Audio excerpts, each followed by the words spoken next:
Shalom guys, ketemu lagi dengan saya Pastor Fani Paendon dalam channel ini.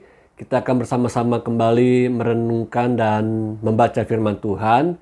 Mari ambil catatan, saya percaya biarlah setiap firman Tuhan yang kita akan belajar bersama-sama, ada rema-rema yang akan membuat iman kita bertumbuh. Baiklah, kita sebelum kita bersama-sama memulainya, kita tundukkan kepala, kita berdoa. Tuhan Yesus yang baik, terima kasih buat hari ini kami kembali boleh belajar firman Tuhan. Biarlah Roh Kudus yang berbicara kepada setiap kami, nyatakan isi hatimu, singkapkan rahasia firman-Mu, sehingga kami dalam masa muda kami secara khusus kami boleh semakin diubahkan dan semakin dibaharui seperti yang Tuhan mau. Roh Kudus pimpin firman-Mu, pimpin pemberitaan firman-Mu hari ini. Dalam nama Tuhan Yesus, haleluya. Amin. Guys, hari ini judul firman Tuhan buat kita adalah giving versus receiving. Giving versus receiving. Memberi versus menerima. Nah, jika kita belajar dan mengerti baik-baik kata giving dan kata receiving, kita bisa melihat di sini ada andil, ada peran serta yang sangat besar yang namanya love, yang namanya kasih. Dan bicara tentang kasih, kita bisa belajar dari kasih Tuhan. God is love. Tuhan adalah kasih itu sendiri. Dan ternyata bicara tentang kasih itu tidak bisa berdiri sendiri. Kasih itu membutuhkan subjek dan objek. Siapa yang akan memberi kasih dan siapa yang akan menerima kasih. Karena itu, love cannot stand alone. Kasih tidak bisa berdiri sendiri. Kasih butuh objek. Siapa yang akan kita kasihi? Siapa yang akan kita beri perhatian? Siapa yang akan kita beri reward? Siapa yang akan kita beri sesuatu yang sangat spesial di dalam hidup kita? Karakteristik kasih adalah untuk memberi. The nature of love is to give. Sekali lagi, the nature of love is to give. Karakteristik kasih adalah memberi.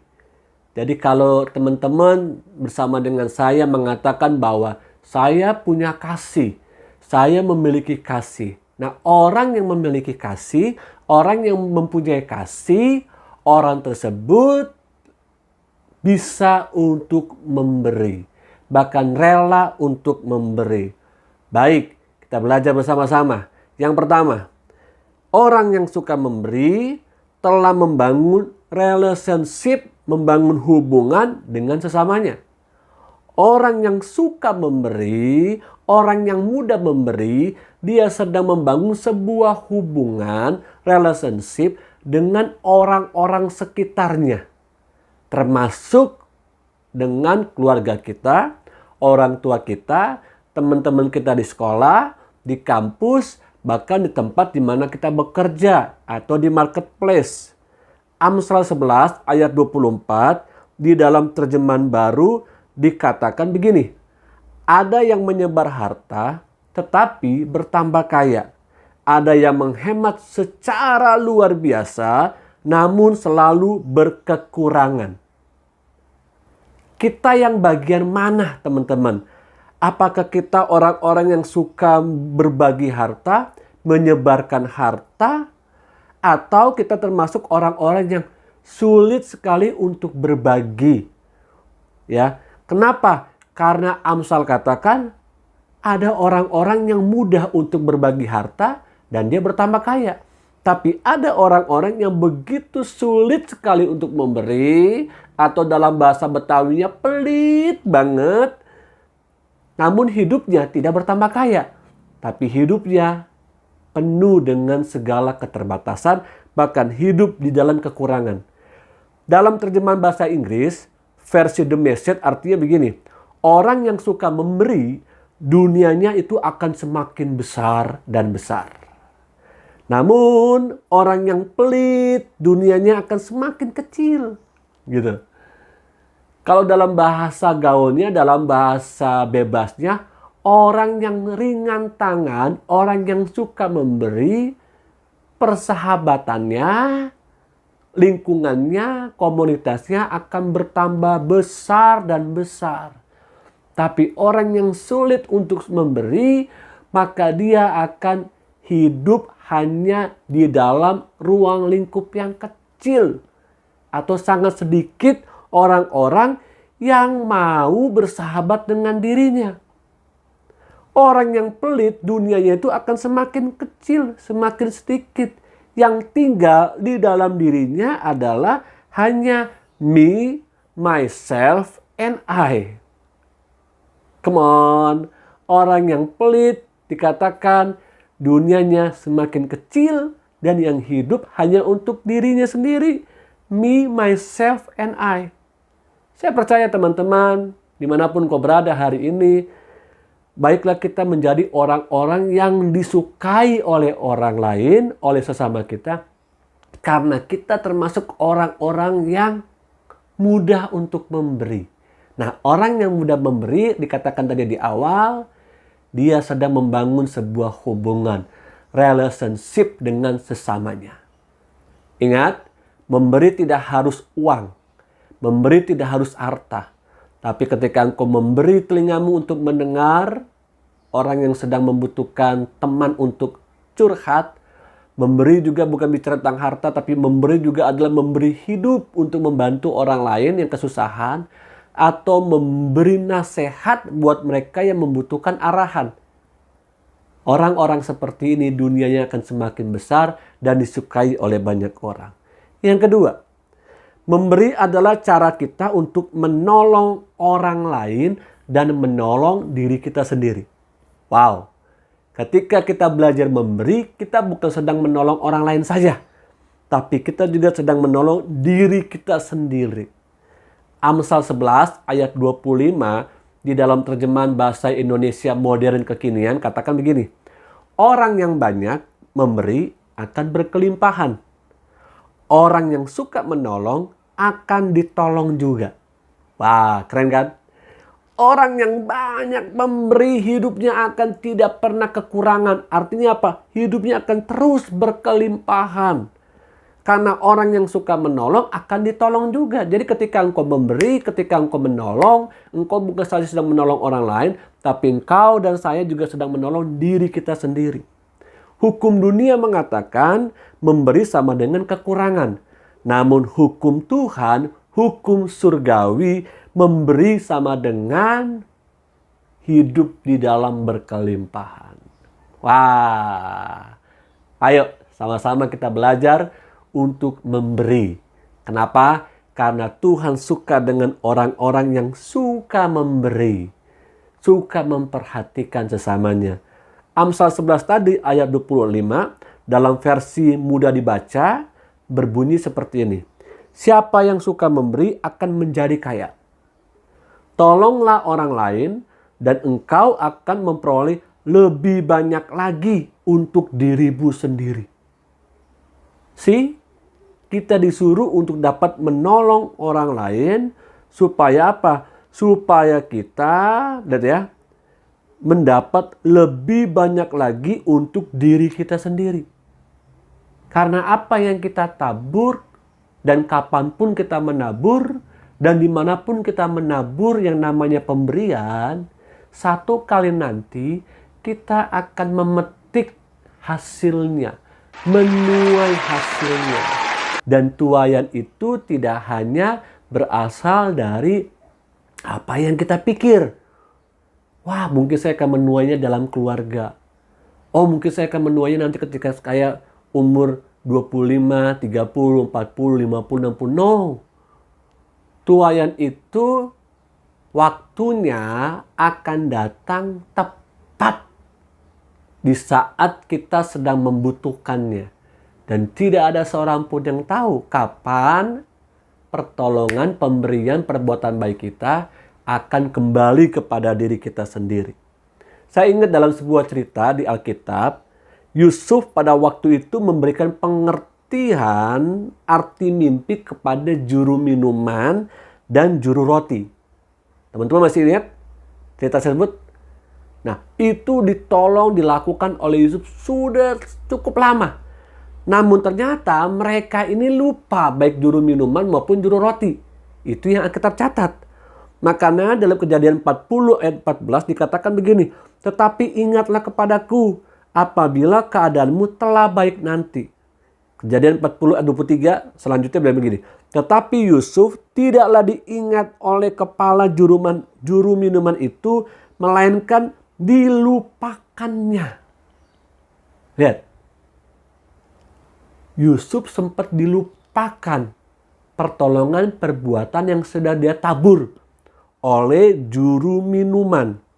Namun, good news-nya di dalam ayat yang ke-12 pasal 41 dikatakan begini, "Bersama-sama dengan kami ada di sana seorang muda Ibrani, hamba kepala pengawal istana itu." Hamba kepala pengawal istana itu. Barulah Yusuf diingat. Ya, barulah Yusuf diingat. Guys, coba lihat sekali lagi. Apa yang sudah kita berikan dengan sungguh-sungguh tidak akan kembali dengan sia-sia. Sekecil apapun perbuatan kita, sekecil apapun pemberian kita, kalau engkau mengerjakannya dengan sungguh-sungguh, dengan kerelaan hati, maka engkau akan menuainya. Engkau akan mendapatkannya. Jangan pernah ragu untuk engkau memberikan pertolongan. Jangan pernah ragu untuk engkau memberi kepada orang-orang yang memang engkau bisa lihat dan lakukan dan buat semampumu untuk menolong orang itu. Ayo, tugas saya dan saudara adalah, teman-teman, kita harus memancarkan terang Tuhan itu. Kita harus menjadi garam. Dengan demikian, dunia yang penuh dengan kegelapan ini akan menjadi terang karena kehadiran kita. Karena kehadiran kita. Kenapa? Karena kita tidak lagi hidup untuk diri sendiri, tapi hidup juga bagi orang lain. Yang ketiga, bagian terakhir. Memberi tidak hanya dilakukan pada saat kita kuat. Memberi tidak hanya dilakukan pada saat kita dalam posisi memiliki banyak waktu, banyak harta, atau mungkin banyak apapun yang kita miliki baru kita bisa memberi. Lihat dalam Markus pasal 12 ayat 43 sampai 44. Maka dipanggilnya murid-muridnya dan berkata kepada mereka, "Aku berkata kepadamu, sesungguhnya janda miskin ini memberi lebih banyak daripada semua orang yang memasukkan uang ke dalam peti persembahan." 44. Sebab mereka semua memberi dari kelimpahannya, tetapi janda ini memberi dari kekurangannya, semua yang ada padanya, yaitu seluruh nafkahnya. Artinya, janda ini memberi bukan karena dia punya banyak harta, tapi dia memberi di tengah keterbatasannya. Dan Tuhan suka sekali dengan orang-orang di dalam keterbatasannya, di dalam ketidakmampuannya, masih bisa peduli sama orang-orang tersebut. Masih bisa peduli sama orang-orang yang membutuhkannya. Engkau sebagai orang muda dimanapun engkau berada, ketika engkau melihat ada orang-orang yang memang harus engkau tolong dan engkau tidak menolongnya, engkau kehilangan kesempatan untuk bisa mempraktekkan kasih Allah. Termasuk ketika engkau punya kesempatan untuk beritakan kasih Tuhan, beritakan Injil, beritakan tentang salib Kristus, dan engkau lalai melakukannya. Engkau dan saya kehilangan kesempatan untuk bisa menabur kebaikan, menabur pemberian. Di dalam Alkitab ada begitu banyak cerita-cerita tentang orang-orang yang memberi pertolongan di tengah-tengah keterbatasannya. Janda di Sarfat dikatakan di dalam 2 Raja-Raja pasal 17 ayat 12. Di situ dikatakan ada sebuah kalimat, "Dan setelah kami memakannya maka kami akan mati." Artinya ketika janda ini memberikan makan kepada hamba Allah, nabi Allah tersebut, maka janda di Sarfat dengan anaknya akan mati. Tapi Alkitab catat dia rela untuk memberi. Tidak segan-segan. Termasuk di dalam Yohanes pasal 6 ayat yang ke-29. Yohanes pasal 6 ayat 9, di situ dikatakan bahwa di sini ada seorang anak yang mempunyai 5 roti jelai dan 2 ikan. Dia mendapatkan bekal dari orang tuanya, namun bekalnya itu dia tidak makan. Lalu diberikanlah kepada Yesus untuk dapat menghasilkan mujizat. Janda di Sarfat dalam 1 Raja-Raja pasal 17 ayat 12 tadi, kalau dia menolak untuk memberinya, mungkin dia juga tidak akan tercatat di Alkitab karena perbuatan baiknya. Ayo, apapun keterbatasan kita, apapun kekurangan kita, jangan ragu untuk memberi. Jangan ragu untuk peduli. Jangan ragu untuk menolong. Memberi di dalam kekurangan itu melatih iman kita untuk bergantung penuh kepada Allah. Ketika kita memberi di tengah-tengah keterbatasan kita, kita sedang melatih iman kita supaya iman kita itu bertumbuh. Iman kita berakar ke dalam kuat, lalu benih itu bertumbuh ke atas dan menghasilkan buah. Dan buah itu dinikmati oleh orang-orang yang lewat. Pohon tidak bisa menikmati buahnya sendiri. Buah yang dihasilkan oleh pohon harus direlakan untuk dinikmati oleh orang-orang yang berjumpa dengan pohon itu. Itulah hidup kita. Itulah hidup teman-teman. Ketika engkau berbuah, di tengah-tengah keterbatasanmu engkau belajar untuk memberi, belajar untuk peduli, care sama orang lain, engkau sedang berbuah. Dan buahmu itu tetap manis dan dapat dinikmati oleh banyak orang. Doa saya hari ini teman-teman, marilah kita menjadi orang-orang yang tidak hanya maunya menerima, dan menerima. Tapi jadilah orang-orang yang suka memberi. Orang-orang yang suka menolong. Karena itulah yang Tuhan inginkan dalam masa mudamu. Tuhan Yesus menolong dan memberkati engkau dimanapun kau berada. Mari tundukkan kepala, kita berdoa. Tuhan Yesus yang baik, terima kasih buat hari ini kami belajar firman Tuhan. Kau latih kami untuk kami belajar untuk memberi. Bukan ketika kami mampu, bukan ketika kami punya segalanya. Tapi tengah-tengah keterbatasan kami, tengah-tengah kekurangan kami mau belajar peduli untuk tetap memberi. Karena hidup kami bukan untuk kami sendiri, tapi hidup kami juga buat orang lain. Karena kasih Tuhan sudah tinggal dalam hidup kami. Dalam nama Tuhan Yesus, haleluya, amin. Thank you guys sudah menyaksikan tayangan ini dan sudah belajar firman Tuhan bersama-sama dengan saya. Kita ketemu lagi minggu depan. Pastikan teman-teman boleh share video ini, boleh bagikan firman Tuhan ini di tengah-tengah komunitasmu, di tengah-tengah gereja lokalmu, di tengah-tengah marketplace, bahkan dimanapun kau berada. Silakan share sebanyak-banyaknya supaya lebih banyak lagi orang-orang yang bisa menikmati kasih Kristus. Tuhan Yesus menolong, memberkati kita semuanya. Haleluya, haleluya, amin.